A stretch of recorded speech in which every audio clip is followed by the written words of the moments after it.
अब सांसद के लिए लड़ने जा रहे हैं।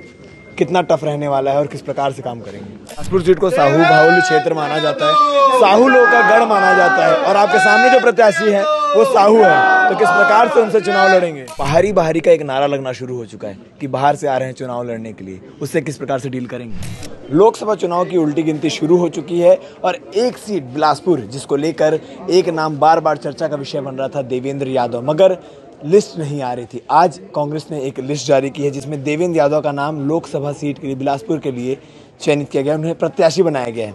लगातार 3 चुनाव जीतने के बाद, पहले मेयर, 2 बार एमएलए, अब सांसद के लिए लड़ने जा रहे हैं। कितना टफ रहने वाला है और किस प्रकार से काम करेंगे। देखिए, ऐसा है कि पिछले 10 सालों में भारतीय जनता पार्टी की सरकार में रोजगार के नाम पे केवल नारे मिले, महंगाई के नाम पे केवल नारे मिले, ना महंगाई कम हुई है ना बेरोजगारी कम हुई है। और जिस तरीके से सामाजिक जो हमारी आपस का भाईचारा है वो भी पिछले 10 सालों में जिस तरीके से इस सरकार में जिसको खराब करने का प्रयास किया गया है, ये सब जनता के सामने है।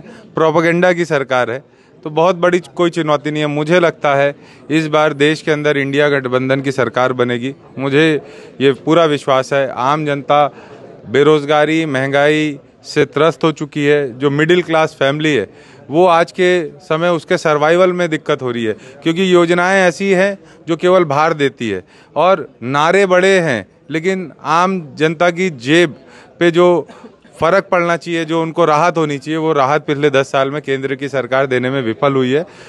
इस बार इंडिया गठबंधन के सभी लोग मजबूती से लड़ रहे हैं। बिलासपुर के लोगों के बारे में बताना चाहता हूँ।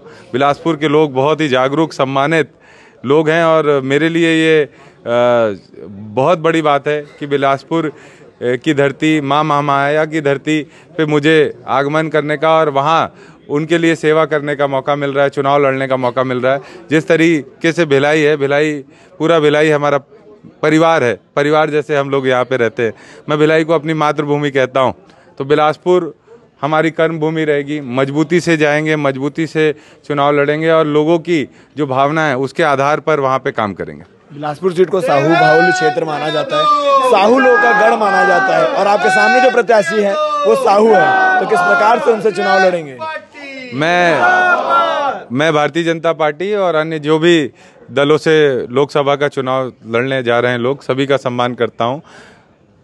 मैं अपने विषय पे बात करूंगा, अपनी पार्टी पे बात करूंगा, वहाँ के लोगों की समस्याओं पे बात करूंगा, वहाँ की लोगों की जो उम्मीदें हैं उस पे बात करूंगा। न्याय ध्यानी हमारी बिलासपुर को कहा जाता है, उसके साथ न्याय हो, वहाँ के आम युवाओं के साथ न्याय हो, वहाँ पे जो हमारे सभी दलित भाई, हमारे पिछड़े वर्ग के भाई, हमारे आदिवासी भाई, माइनॉरिटी के साथी सभी लोग वहाँ रहते हैं, हमारे गरीब तबके के जो जनरल कास्ट के लोग हैं वो भी रहते हैं, सभी वर्ग का मिश्रण है वहाँ पे। सभी लोगों की बात मजबूती से रखी जा सके, इस आधार पर काम करेंगे।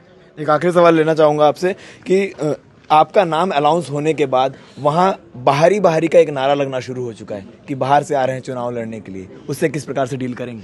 देखिए, ऐसा है कि ये सूचना आपके माध्यम से मुझे मिल रही है। पार्टी के सभी लोग, हम लोग एकजुट हैं, मजबूती से काम करेंगे और अगर कहीं किसी तरह की शिकवा शिकायत भी है तो हम परिवार के लोग हैं, बैठकर बात करके सलाह मशवरा करके उसका समाधान कर सकते हैं।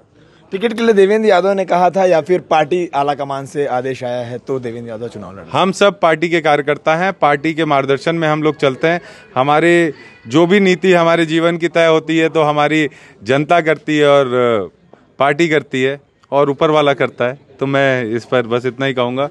अब माँ माया के आशीर्वाद से वहाँ जाने का मौका मिल रहा है, पूरी ईमानदारी से काम करेंगे। तो ये हमारे साथ मौजूद थे लोकसभा प्रत्याशी देवेंद्र यादव, जो बिलासपुर लोकसभा सीट से चुनाव लड़ने जा रहे हैं। लगातार 3 बार जीत के बाद, पहले महापौर के लिए चुनाव लड़े, उसमें जीत हासिल हुई। लगातार 2 बार भिलाई से विधायक जीत के आए हैं और अब लोकसभा चुनाव में लड़ने जा रहे हैं। इसका रिजल्ट क्या होगा ये हम आपको पल पल का अपडेट देंगे। बन रही है हमारे साथ भिलाई टाइम्स के चैनल को सब्सक्राइब करना ना भूलें। धन्यवाद।